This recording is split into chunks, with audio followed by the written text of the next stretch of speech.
Hello. I came across this article in the Lesbian and Gay News written by a woman called Lauren Black. And she speaks to all the people who are being pressured to change sex simply because they don't conform to some Victorian gender stereotype of women being all fluffy and frilly and men being all strong and pipe smoking and all the rest of it. Lauren Black: I am a butch lesbian. I live with gender dysphoria. I do not believe my deep discomfort with my female body means that I should take steps to change it. If only more people felt like that. Here you are. Let's see. Next page, next bit. Okay, I am a butch lesbian. I live with gender dysphoria. This is the condition which, according to mental health professionals, means I am transgender. Now, I just want to give you my opinion of mental health professionals. Of course, many do good work, but we can never forget that during the days of the Soviet Union, if you were anti-communist, you were considered to be psychiatrically disturbed. And if you were a young woman in the 1940s, the 1930s here in Britain, and you had a baby out of wedlock, they put you in a mental asylum because you were psychologically disturbed. I mean, what makes you psychologically disturbed is very often a function. Sorry, I was just checking my microphone. It's sort of like anything else. The medical profession is subject to fads and fashions, and gender dysphoria is one of them right now. It used to be, as I said, in Soviet Russia, it was anti-communism. It was unconventional social behaviour in the 1920s and 30s in Britain. It's just all over. They were in the 19th century. They just discovered electricity as a therapy, and people were getting all sorts of electric shocks for all sorts of things. Oh, yes. And when they discovered radioactivity, they were giving it to people to drink on the grounds that it improved their life force. That didn't go too well. Anyway, so now it's transgender. However, I do not define as transgender, Lauren Black continues. I do not want to take hormones or have surgeries. I do not accept that it is possible to live as a man without believing in old-fashioned gender stereotypes. Yeah, exactly what I'm saying. I do not believe my deep discomfort with my female body means that I should take steps to change it. Right, now you see, I don't know a single woman who doesn't have discomfort with the shape of her body. It may not be as extreme as some, but every woman is worried about the way she looks. You know, her bosom is too big or too small or too low or too high or something. Her hips are too wide. Her bottom is too fat or too thin. Or, women are always worried about that.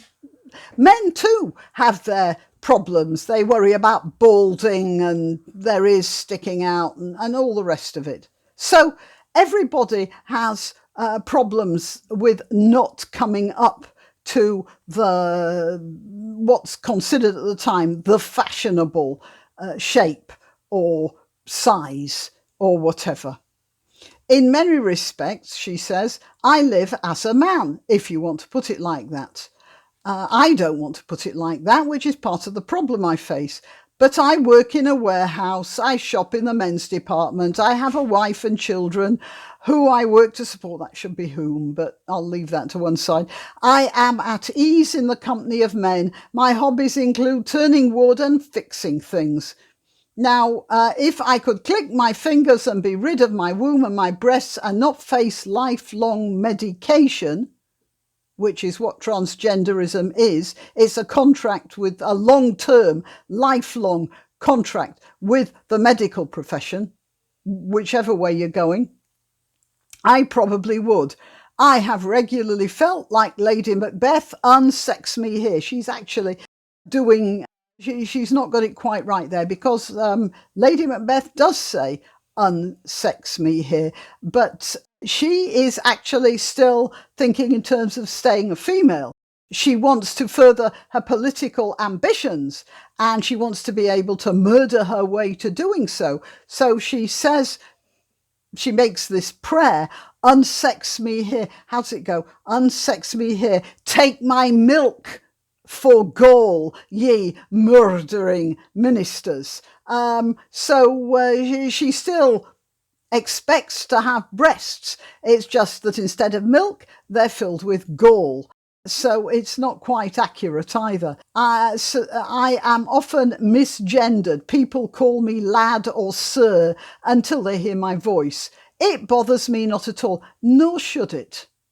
Lauren Black has it exactly right. She is the sort of more masculine end of being a woman, but she is a woman. She's stuck with that. She's just doing her best with it, like most women do.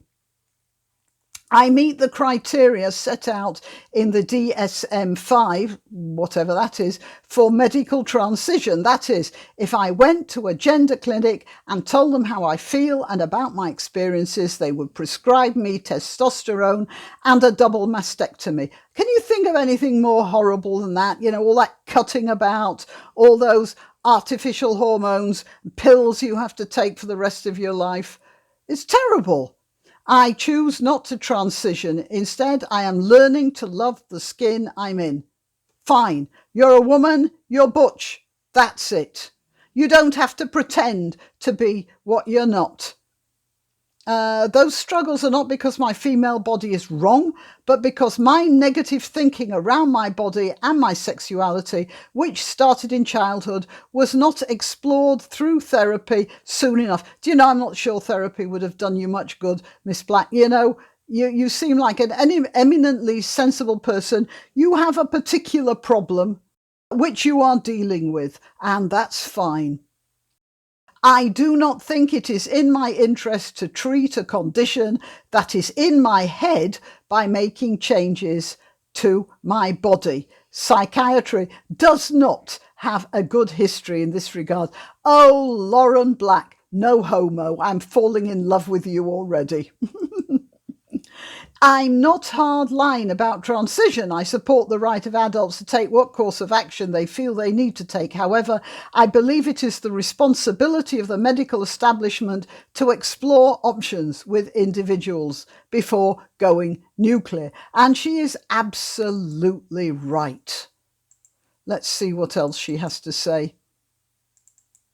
I stand for trashing the old-fashioned regressive stereotypes that say if you can drive a forklift and operate a lathe, you must be a man.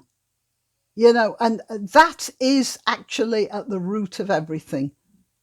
There's all these people who are transitioning their little girls because they're tomboys. Why didn't they just let them be tomboys?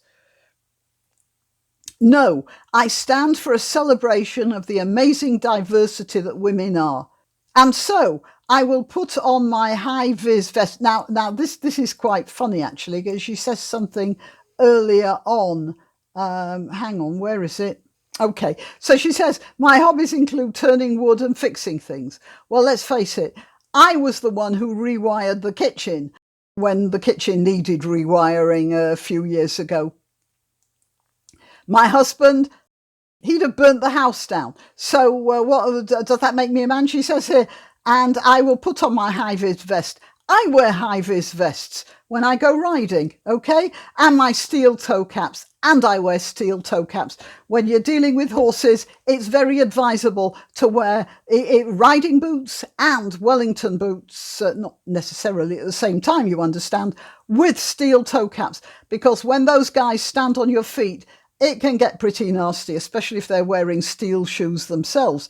Okay, and my steel toe caps, and go to work with the lads. Well, I go to work with horses that weigh a lot more than the lads. And I will hug my wife a little tighter when I'm suffering.